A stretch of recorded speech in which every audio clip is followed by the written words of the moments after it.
O Newton, que teve um papel extraordinário de mostrar que os fenômenos da Terra eles são movimentos celestes, Madame Curie com seu trabalho importantíssimo, e aí começamos a chegar mais perto com Rutherford, que é o pai da física nuclear, Albert Einstein com a teoria da relatividade da luz, e a teoria da relatividade e a questão da luz com a sua velocidade de 300 km por segundo. Então, o que nós vemos é que o mundo sempre esteve nessa pesquisa filosófica, científica, religiosa, de descobrir quem somos nós, já que o tema nosso é o tema da busca do autoconhecimento. Para ter esse autoconhecimento, nós temos que entender a nós, temos que entender o universo, temos que entender a origem de tudo e buscar tudo isso. E a verdade é que essa busca não terminou, essa busca continua. Essa busca é presente no dia de hoje. Vejam bem, primeiro a Terra era plana no centro de tudo. Depois a Terra passou a compreender que devia ser redonda, mas no centro do universo. Depois passou a se entender, esse depois são milhares de anos, que a Terra, na verdade, ela gira em torno do Sol. Depois passou a se perceber que o Sol faz parte de uma galáxia e que essa galáxia tem, diziam milhões de sóis, hoje já falam em bilhões de sóis a nossa galáxia. Mas depois passou a se perceber que existem milhões de galáxias, já num avanço. Depois passaram a perceber que as galáxias estão se afastando umas das outras, elas correm se afastando de um centro inicial, de um centro cósmico. E aí veio então a teoria do Big Bang, da explosão inicial. Essa teoria do Big Bang, da explosão inicial, é do século XX. É do século XX, é de ontem. É do século XX. Ela foi enunciada por volta de 1920. Portanto, tem menos de 100 anos que nós estamos tentando descobrir quem somos nós. E aí vem a outra busca de entender os átomos. O que é o átomo? E aí então a pesquisa, o átomo com as suas partículas dos elétrons, dos prótons, dos nêutrons, a velocidade desses elétrons, uma velocidade gigantesca, a similaridade que existe entre um átomo e um sistema solar, que o Sol nós sabemos, e se nós colocarmos o Sol e os planetinhas que compõem o Sol, nós praticamente desaparecemos diante do Sol, o Sol é uma coisa gigantesca e os planetas não são nada. Da mesma forma que no átomo nós temos o núcleo e aquelas partículas são insignificantes. Dizem que assim um átomo seria como num campo de futebol, uma bola no centro do campo, uma bola dessa, e os átomos como aquelas coisinhas girando fora do campo de futebol, de tanto espaço, que aliás tudo que existe é espaço. Quer dizer, ainda estamos descobrindo quem somos nós dentro disso. Agora, e a Terra? Eu vou trazer um dado aqui para vocês que eu acho que esse vai ser absolutamente novo para vocês. Ele foi absolutamente novo para mim, apesar de que ele está nos livros, plenamente nos livros, sem dificuldade. Mas a gente passa um pouco por cima deles.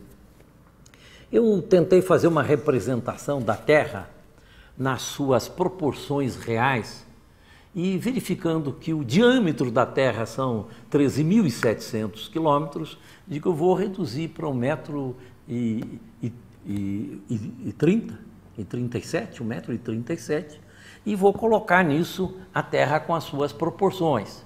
Então, reduzida a Terra para isso, vamos reduzir agora o Everest. Quando a gente reduz o Everest, ele desaparece. Reduzido nas mesmas proporções, ele desaparece. Tudo desaparece, fica tudo liso. Nosso planeta é liso que nem uma bola de bilhar. Não tem, é absolutamente liso. Mas vamos ver então a nossa crosta terrestre. A gente vai ver a nossa crosta terrestre é de 40 quilômetros.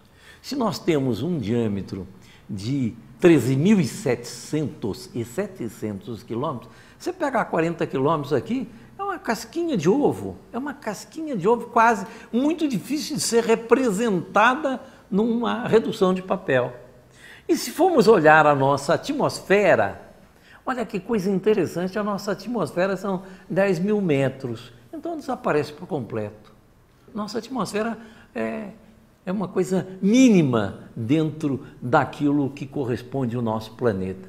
E eu aí, examinando isso, eu digo, nós temos um texto na Carta da Cidadania Planetária que fala na Terra girando harmoniosamente rumo ao infinito. Se girando, com que velocidade gira? Vamos pesquisar isso. Aí fui para a internet, velocidade, aí apareceu logo bala, velocidade da bala. Uma bala de calibre 22 anda a 200 metros por segundo. Bem, de calibre 38, 400 metros por segundo. Um fuzil do último modelo, 900 metros por segundo, ou seja, 1 quilômetro por segundo. Que fantástico, aquele tiro de um fuzil, em 1 segundo anda 1 quilômetro. Aí fui pesquisar a velocidade da Terra em torno do Sol. São 30 quilômetros por segundo. Nós moramos em cima de um foguete e não sabemos. Eu fico até imaginando uma bala de fuzil que tem lá uns micróbiozinhos e criam lá uma civilização deles e elege prefeito, governador e criam disputas regionais e estão naquela viagem. Nós estamos numa viagem em que nós estamos num foguete e a gente ainda não percebeu sequer bem isso. Aí eu quis ir mais longe. Eu até vou pedir a vocês que tentem fazer investigação e verificar se esses cálculos estão certos. Eu já coloquei alguns amigos, eles foram e concluíram que está correto, mas eu estou abrindo porque eu achando que é importante a gente ver isso. E com a velocidade que o Sol gira em torno da nossa galáxia? 240 quilômetros por segundo. Se nós formos colocar isso por hora, que dá mais ou menos uma fórmula de a gente entender melhor velocidade, já que a gente anda no carro a 80, 100, 120, quando pode, né? Se a gente anda 100 km por hora, 80 km por hora, o planeta Terra em torno do Sol anda a 108 mil km por hora. O Sol em torno da galáxia anda a 240 mil km por hora. É por isso que quando a gente vê aquelas fotos de galáxias, e a gente vê que parece parado, para aquela espiral, há um movimento vertiginoso naquilo. Então, nós vemos que o mundo, até hoje, está procurando entender que mundo é esse, quem somos nós, de onde viemos, de onde não viemos. E a ciência ocidental, ela caminha nesse passo da ciência. O Ocidente caminha em termos da nossa ciência. Mas essa não é a visão do mundo oriental. O mundo oriental já tem uma visão bastante diferenciada. Aliás, é muito curioso a gente observar, eu estive procurando e também não consegui encontrar guerras e lutas de budista contra budista, de Brahmani contra Brahmani. Não, é muito difícil, eu não consegui encontrar, provavelmente deve existir. Existe luta de budista contra muçulmano, mas dentro da própria religião nunca vi guerras. No entanto, quando nós chegamos no nosso querido cristianismo, nós vemos, são guerras e mais guerras de cristãos contra cristãos, seja de católicos, protestantes e lutas intermináveis, né, que nós vemos sobre tudo. Mas quando nós vamos para o Oriente, nós vamos ver o seguinte: qual a filosofia que vem dos Vedas, ou Vedas, como falam outros, que é o livro sagrado dos Brahmanes. Eles falam nas noites e nos dias de Brahma. O que são as noites e os dias de Brahma? Eles dizem que a manifestação cósmica a manifestação da divindade, que para eles também é trina, Shiva, Vishnu e Brahma, da mesma forma que no cristianismo é trina, que essa manifestação é como que a divindade tem um processo de expirar, quando ele cria os universos, e de inspirar, quando ele recolhe os universos. Que então, aquilo que nós temos hoje como o Big Bang, que é uma explosão inicial, para os Brahmanes, é uma explosão só que não é inicial, é uma explosão de uma sequência de explosões intermináveis, em que há os períodos que eles chamam de Manvantara e os períodos que eles chamam de Pralaya. É os períodos de manifestação e os períodos de recolhimento.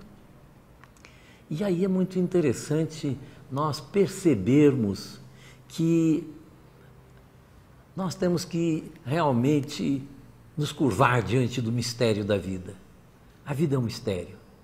Quando a gente vê uma florzinha, uma borboletinha, outro dia eu via uma taturaninha tão bonita, tão bonita, tão bonita, tão...